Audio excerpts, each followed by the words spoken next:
Hey, Let's Play, с вами, это SkyNews. Сегодня у меня в гостях ребята с сервера Leona 1. Это Альтер из клана Хаус и Джок из клана PlayHard BPro. Привет, ребята. Привет, Алоха. ребята. Всем бонжорно. Рад вас видеть у нас. И хочется сразу отметить, что наша встреча началась неловко, потому что мой звонок обломал Джоку Олимпиаду, в очередной раз. Да, и это не первый раз, так как я играю с телефона. И когда мне звонят, у меня игра зависает. Это излишки. Да, если хотите поднасрать Джоку, то вы знаете, как это сделать, ребята. Класс. Если разработчики нас вдруг послушают, надо с этим что-то делать. Почему игра зависает при звонке? А еще такой нюанс. Мы хотели схитрить, неделю назад созванивались, знакомились и хотели спланировать интервью. Но вот ребята мне рассказали, что буквально в этот же день картина на сервере, которую мне рассказали, она перевернулась. Давайте начнем с этого. Ну, давайте начнем с того, что мы играем на Леоне 1. Вот, держим первую позицию своими составами, своим альянсом. Вот, хоть это и нелегко, но по сей день мы занимаем первые места. Активно воюю за это сейчас с нашими бывшими мемберами, которые решили примкнуть на темную сторону силы. Вот да, насколько я знаю, вас было 3 человека, так скажем, руководителя. Третьего мы в прошлый раз не дождались, а сегодня он не пришел как раз по причине... Причине, что он откололся. Мы не знаем точно, он или не он, увел половину клана, половину топового состава. Нас стало на 25 человек меньше в топовом составе. В один день. Ну, тогда давайте по порядку про ваши составы и как произошел откол, из-за чего и к чему это сейчас привело. Началось все с пустяковой истории с аукционом, где наши топовые ребята возмутились вопросу о том, что человек из нашей КПшки, ставлю кавычки, не захотел выкупать лот. У нас система распределения дропа красного идет по принципу выставления на аукцион, и весь клан может принять в нем участие. Вот. И так получилось, что человек ставку сделал и выкупать не захотел. Мы с этим человеком поговорили, приняли решение и кикнули его. Но не знаю что, ребят, походу, не устроила эта ситуация, потому что они начали придумывать какие-то мистические заговоры о том, что это все спланирована акция, чтобы вытягивать с них кристаллы, это акция, спланированная нашей КПшкой. В общем, какие-то глупости начали придумывать, нашли повод и просто откололись. Картину вижу я именно так. Ну да, на самом деле это очень жалко, что так случилось, потому что были хорошие планы, была сыгранность определенная, но это с одной стороны. А с другой стороны, действительно, в плане стала атмосфера гораздо лучше, приятнее, играть стало легче, общаться стало легче, и воевать стало интереснее, что самое главное. Теперь у нас хотя бы появилась оппозиция, настоящая, сильная оппозиция, с хорошим РЛом на той стороне, но у нас 3 хороших РЛа на нашей стороне. И тогда поздравляю вас. Тогда расскажите, пожалуйста, вот о самых крупных, может быть, файтах, количество участников, за каких боссов минувших дней последних. По всей карте, изо всех боссов, и на всех локациях 24/7. Сколько вы уже не спали? С первой минуты релиза игры и по сегодняшний день. Добро пожаловать в L2M. Если вам не нравится спать, то вы пришли по адресу. Теперь вопросики о предыстории. Кто из вас вообще как попал на этот сервак? Заранее ли вы знали, куда пойдете, что будете делать, или уже в процессе присоединились? Будет интересно послушать. Я постарался поиграть на Корее, когда она еще вышла, прочекал игру. Поиграл там от 6 до 9 месяцев, там, с небольшим перерывом. Может, даже больше, может, год, наверное, заняло. Вот. И уже тогда, когда я понял, что когда выйдет РУ или Европа, вот, то будет интересно и надо собирать свой клан. Клан PlayHard BPro я начал собирать до релиза игры. Вот. И примерно в момент релиза игры у меня было больше 50 человек. Вот. То есть это в первый день, в первую минуту. Зашли мы, конечно, основой в 30 человек, потому что клан 3-го левела вмещал всего лишь 30 человек. Вот. И 20 бегали без стека. Вот. Но бегали вместе. В принципе, вот так. С первой минуты мы начали забирать рейд-боссов, пока все делали сюжетку. Мы, наверное, потратили сутки на рейд-боссов. А у меня менее организованная история. Я создал клан просто, чтобы не быть в пустоте. но сделал задумку на то, что это будет дружный и хороший клан, каким он и является. Ссор и расколов у нас нету, к счастью, и, надеюсь, не предвидится. Вот, к ребятам я попал благодаря файтингу за боссов. Это было жарко. У меня очень сильно все пригорало, когда это происходило. Я, по-моему, около 500 алмазов в тот день потратил, чтобы просто вставать и убивать. Получалось с 50 на 50. После этого вот мы с ребятами подружились как раз через нашего перебежчика. Это Леон Мора на тот момент. Мы как-то пообщались, все дружно получилось. Я решил, что вот ребята хорошие, надо к ним идти. Впоследствии оказалось, что из-за неразделенных обязанностей по раздаче дропа мы поссорились. Вообще, это классика, ссориться из-за лута, мне кажется, во всех играх. Такой вопрос, Альтер, а на каком персонаже ты играешь? Я играю на персонаже Альтер, но у меня есть еще персонаж Эго, который является главой второго состава. А Альтером я играю, чтобы на тот момент проявить лояльность к плейхардам. Ну и, если откровенно говорить, то больше возможностей было там. А класс какой? Ор? А расскажи нам историю с донатом, без доната и как быстро красную карту поймал. С минимальным донатом, который был нужен обязательно на старте, это получить флешку, потому что Ор без флешки — это какашка. Задонил я 8000. Получил я где-то, наверное, на 7-й день или на 6-й красную карту с паков. Мне очень хорошо повезло. В принципе, все. Особо больше никаких вложений не делал, но иду так более-менее нога в ногу.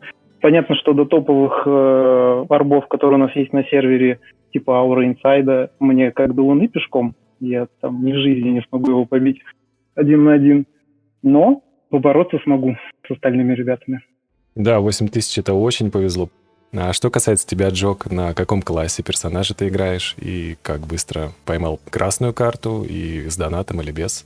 Я играю за БД, за дуалы. В принципе, давно решил, еще на Корею, что хочу затестить этот класс, и поэтому буду стартовать за этот класс. Я играю без доната вообще. То есть я задонил там 100 рублей на первый там пакет, я уже не помню, как он называется, и 2 раза там по 500 с чем-то. Вот этого достаточно, я считаю. На мой взгляд, просто по моей игре, как я это вижу. И получается, что у меня красная карта. 31 декабря я получил красную карту с Олимпа, собрав шарики на карту класса. До 31 декабря я бегал с синей картой, практически не запущенный персонаж вообще. Хоть я и являюсь лидером клана, лидером альянса. Вот, у меня даже на сервере многие пишут, почему я такая ватка и так далее. Ну вот, забустился я более-менее 31 декабря. Я в комментариях встречал, здесь должен быть пик, типа ла-2, донатная помойка. Как видите, нет, не донатная помойка. Даже с минимальным донатом можно создавать топ-кланы, топ-альянсы и доминировать на сервере. Причем, насколько я знаю, вы буквально палками забивали первых своих боссов. Типа, а что, так можно было, да, когда другие проходили сюжетку, вы забирали боссов, да? Сколько часов длились там самые жесткие боссы на низких уровнях? Мы как только зашли в игру, мы сидели все в Дискорде, общавшись, бегали. Как только боссы появились, постарались их забрать, да, действительно, деревянными палками. Ну, там у кого-то уже была зеленка, вот, кто-то успел там себе подсобрать, вот, но в основном большая масса — это там деревянные палки, вот эти первые серые. Вот, а на боссов мы потратили, больше суток, наверное, пока все сюжеточку бегали, делали. Мы отставали по левелу, но зато все боссы были наши с первой минуты игры. По самому большому, наверное, это когда мы с Альтером познакомились. Вот, наверное, тогда. Потому что это был мутант Крумы, и Рома, наверное, сам расскажет эту историю, интересно. Наверное, что рассказывать. Это было долго. Мы фактически в 2 клана пытались и зафармить мутанта Крумы. В итоге у меня сложилось впечатление, что это мутант Крумы фармил нас, а не мы его. Потому что мы его так и не убили, довели до 3-й стадии, и он нас убил всех. Это было на 2-й или в конец 1-го дня. Ну, то есть рано на него сунулись. Мутант Крумы, конечно. С деревянными палками нам лица поразбивало знатно. А на какой день все-таки вы его одолели? Ну, примерно, когда мы уже поиграли, у кого-то там уже игра дала синие пушки. Ну, примерно через недельку, наверное, и так и забрали. Может, не там от 5 до 7, скажем так. Точно уже не помню. В первой неделе точно мы его забрали. Крутяк. Как вообще выглядит ваше доминирование на сервере? Вы проводили линию или там закрывали какие-то локации? Да, через недельку игры, может быть, даже чуть больше, там дней 12, 10, как-то так. Все пытались прыгнуть на рейд-босса, но так как у нас есть маги и там есть маскиллы, вот, то есть ребята просто попадали под эти маскиллы и умирали просто, потому что мы уже там подкачались, раскачались.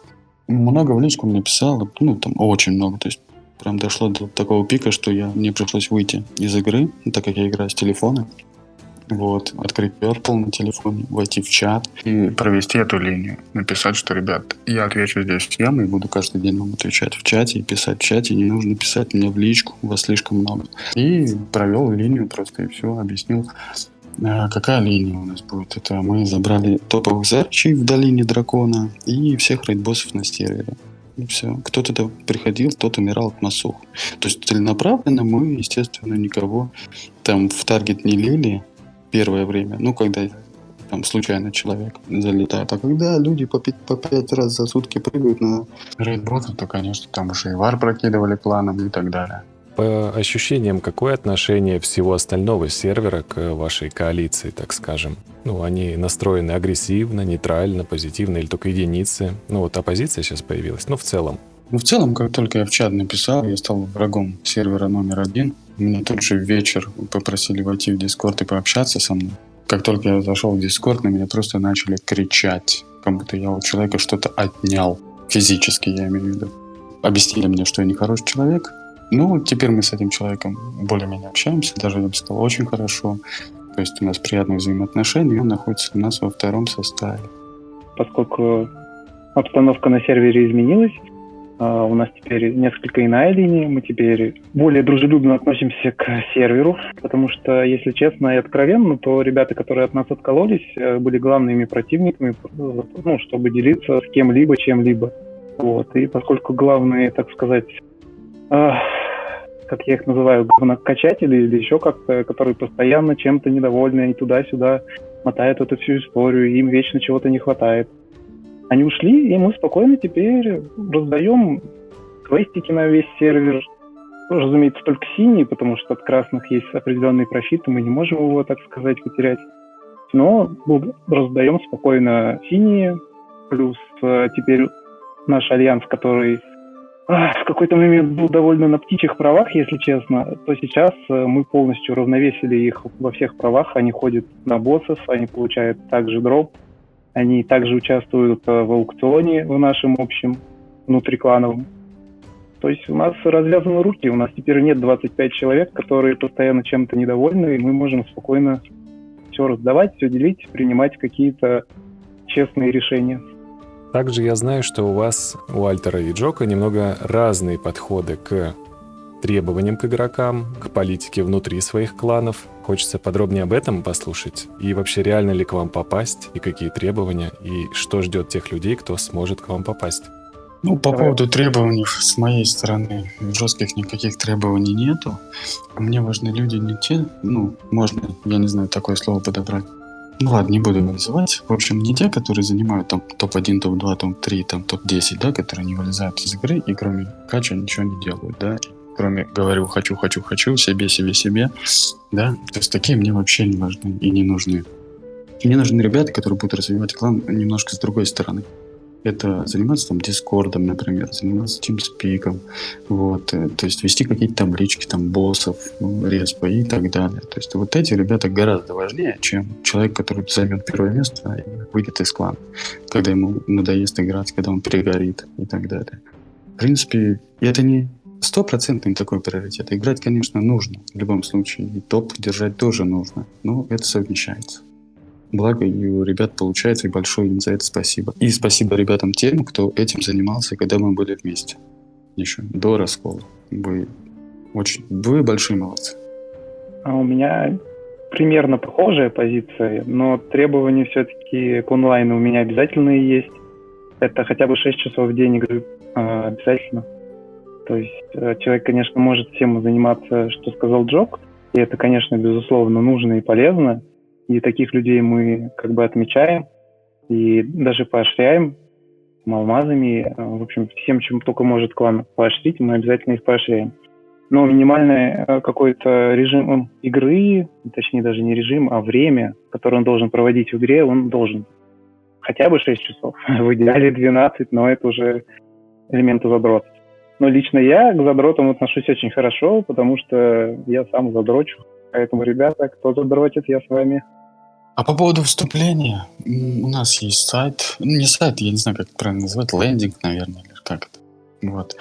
В общем, информация все там. Мы готовы принимать любых ребят, пообщавшись с нами.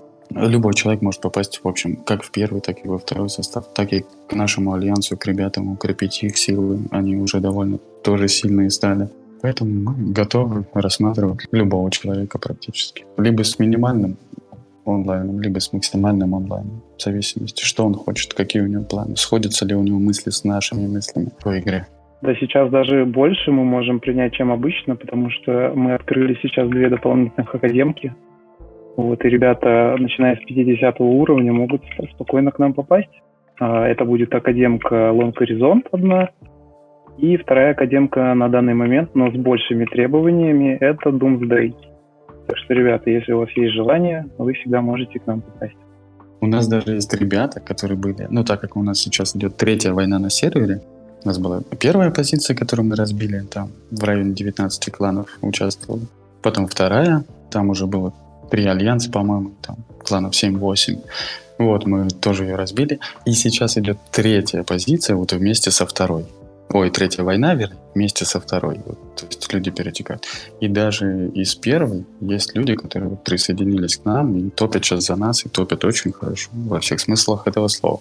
Круто, значит, место найдется каждому в зависимости от потребностей и навыков, и административные задачи, и игровые задачи. А наш слушатель ссылку, конечно же, сможет найти под роликом, куда стучаться за этим.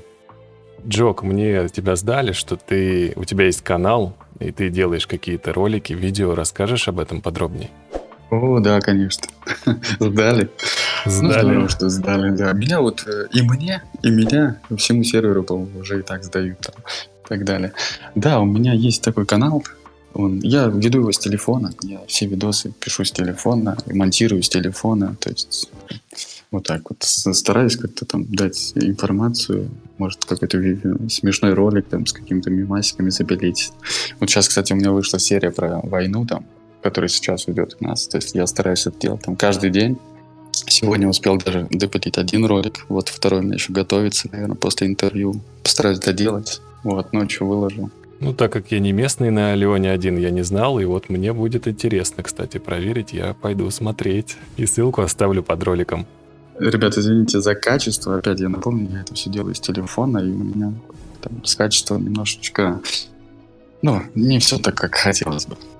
И могу ребятам гладом сделать один совет. Там есть видос про гладов и про их боль. Я вот, поиграв на гладе буквально пару часов, эту боль почувствовал, пережил, и когда увидел этот видос, я просто в голос орал, потому что очень смешно и очень жизненно. Ребята, глады обязательно посмотрите. Мне кажется, вы... Да, этот видос я снял чисто по приколу специально, вот, потому что Дамаскусы ломаются очень сильно на боссах, вот, очень часто и очень быстро, и я решил просто затестить всех каменных боссов и показать боль всех дуалистов, кто ходит с пушками, которые ломаются. Я не глад, но я очень заинтригован. Круто. Окей, а давайте теперь несколько слов уже прям по факту, по цифрам. Вот есть позиция, так скажем, это вы. И появилась оппозиция. Ну, против чего они выступают? Это, наверное, будет исходить от ваших глобальных целей и чего хотят они. Расскажите об этом, пожалуйста. Чего хотят они? Ну, оппозиция, которая наша 2-я была по счету, сейчас у нас 3-я с нашими отколовшимися бывшими мемберами. Значит, у 1-й оппозиции цель была, чтобы полностью раздавить наш альянс и, возможно, дать доступ для фарма всем остальным ребятам. Вот, но на текущий момент получается, что они закусились между с нашими, так сказать, дезертирами и забирают боссов вдвоем. Ну, они, может быть, делают расшарку квестов, как мы сейчас делаем на весь сервер. Это вот я не знаю, к сожалению, не скажу. У оппозиции, которая была вторая, по-прежнему она останется, возможно, будет дальше с нами воевать. А вот ребята, которые откололись, они четко изъявили желание улететь на другой север. Так что на данный момент ничего, кроме разлада, они у нас здесь не сделают. Они пытаются, к счастью для нас, у них плохо это получается. Я надеюсь, что в дальнейшем будет случаться еще хуже. Мы для этого сделаем все возможное. Ну вот и Рома сможет рассказать вообще о наших планах. И что, в принципе, для нас ничего не поменялось. Я добавлю, так как у нас... первую оппозицию мы не берем в расчет, они молодцы, но быстро слишком сдались, к сожалению. Вторая позиция тоже молодцы, но держатся до сих пор и чуть дольше, чем первая. Мои просто предположения, и то, вот я же общаюсь там с большинством ребят из оппозиции, там, в принципе, у них нет планов таких глобальных, не было планов глобальных. Там. Война, в общем, ради войны. Просто мы не нравимся. В основном так. То есть не было целей до определенного момента. Сейчас, возможно, у них есть какая-то глобальная цель. Ребята, которые присоединились к ним с нашей стороны, они, да, как Рома сказал, они собираются улететь. Но это неплохо, на самом деле. Каждый же ведет свой контент, куда хочет, в ту сторону и двигается. Вот, а оппозиция, да, действительно, скорее всего, останется, но останется в меньшинстве и, к сожалению, просевшая по левелу. Потому что сейчас у нас идет делевелинг, можно так сказать, у всех. Потому что война идет 24/7, АФК фарма нету, только война. Только война на локациях, только война за боссов и так далее. Вот, а по поводу наших планов, наши планы не изменились, они были с самого начала. Мы хотим поучаствовать в осаде замков. Вот, на Адене, это безусловно. Мы к Адену готовимся и подготовимся еще сильнее, еще больше.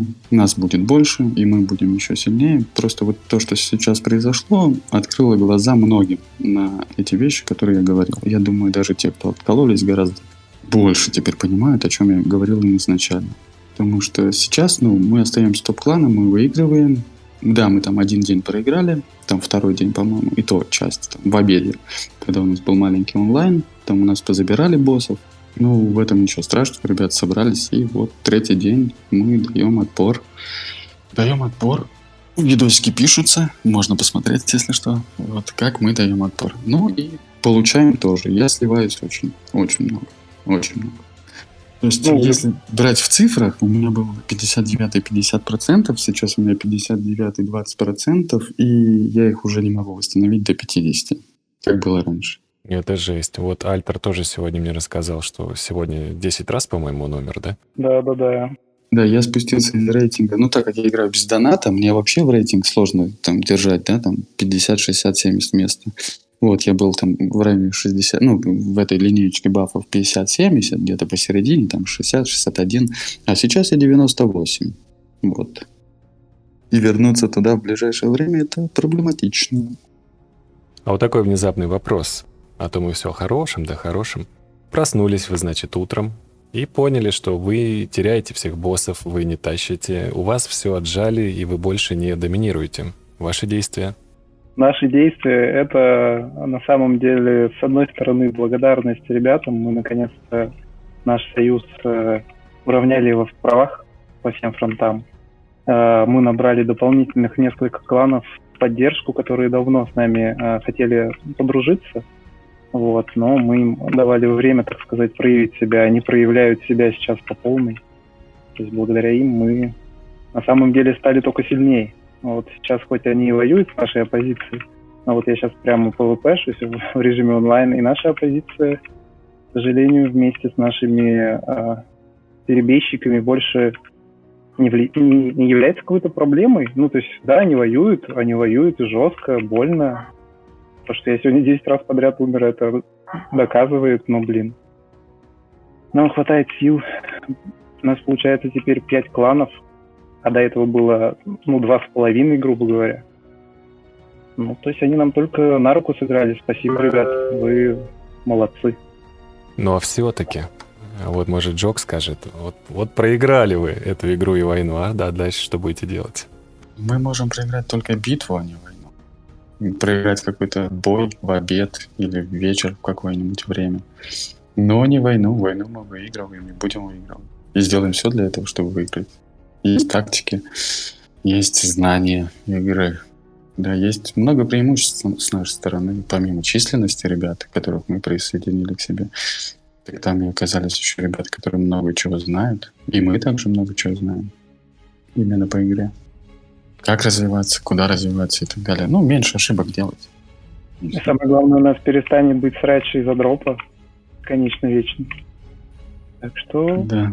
все складывается хорошо. Войну мы проигрывать не собираемся ни при каких раскладах. Хорошо, мне не удалось вас расшатать, так скажем, но ваши ответы лишь говорят о том, что вы даже не рассматриваете опцию проиграть, а с таким настроем вы не можете проиграть. Конечно, ни в коем случае. Тут не идет речь о поражении, здесь идет речь о тактических действиях с нашей стороны. Вот. И, кстати, я забыл совсем сказать, оппозиция это вот тренируется, им там дают советы.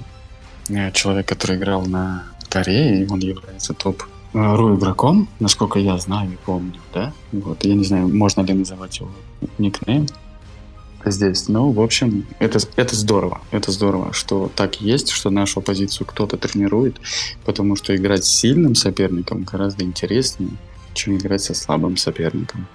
Ну, это говорит о их серьезном настрое. Их тренируют, а мы тренируемся на них. Так это получается, это они нас тренируют. И опять же, спасибо, ребят. И бесплатно. Ну как, за опыт. Ну, в некоторых случаях за алмазы, но это на самом деле бесценный опыт, и остается только отблагодарить наших бывших мемберов за то, что они продолжают помогать нашему клану, пусть и довольно необычным способом. Супер. Основные вопросы мы исчерпали, поэтому, в принципе, можно плавно переходить к завершению нашего интервью. Дам вам возможность, если хотите, какие-то пожелания оставить для наших слушателей по поводу Леона 1. Контакты, естественно, ваши я оставлю под роликами. Если другие сервера захотят с вами связаться для каких-то, может быть, договоренностей или планов. В общем, ваша обратная связь, ваши пожелания для аудитории. Ну, мы хотели провести это интервью на полном позитиве, вот, но, к сожалению, у нас идет война, мы все на взводе, мы не спим вообще, от слова совсем. Вот поэтому улыбаться сейчас очень тяжело нам, но мы это делаем. Мы даже когда умираем мы с улыбкой. Вот, и настроение наше, конечно, сегодня, к сожалению, не то, как и хотелось бы, да, может быть. А так, да, конечно, ждем ребят, игроков с нашего сервера, безусловно. Также, старайтесь меньше мне в личку писать, и так чата не видно практически меня, когда вот в определенный момент начинает. Но ждем игроков с нашего сервера и ждем игроков с других серверов, кто не смог себя раскрыть. Там, может, другие кланы также сделали линию определенную, но вы понимаете, что вы хотите вступить в топ-сайт и постараться себя раскрыть. Это можно сделать у нас. Да, ребята, и лайфхак, вы можете писать Джоку не в личку, а вы можете писать письма. И когда он придет в один прекрасный день и увидит 150 сообщений, которые прилетают и прилетают, это будет забавно. Я лично посмеюсь. Скажу вам спасибо, ребят. А в целом, также, как ты правильно заметил, мы и будем рады ребятам с других альянсов, с других серверов. С радостью обсудим взаимовыгодное сотрудничество. Так что всем будем рады. Спасибо вам большое, ребят. Альтер и Джок, сервер Леона 1. Было круто. Ну и еще, Джок, прости за Олимп, пожалуйста.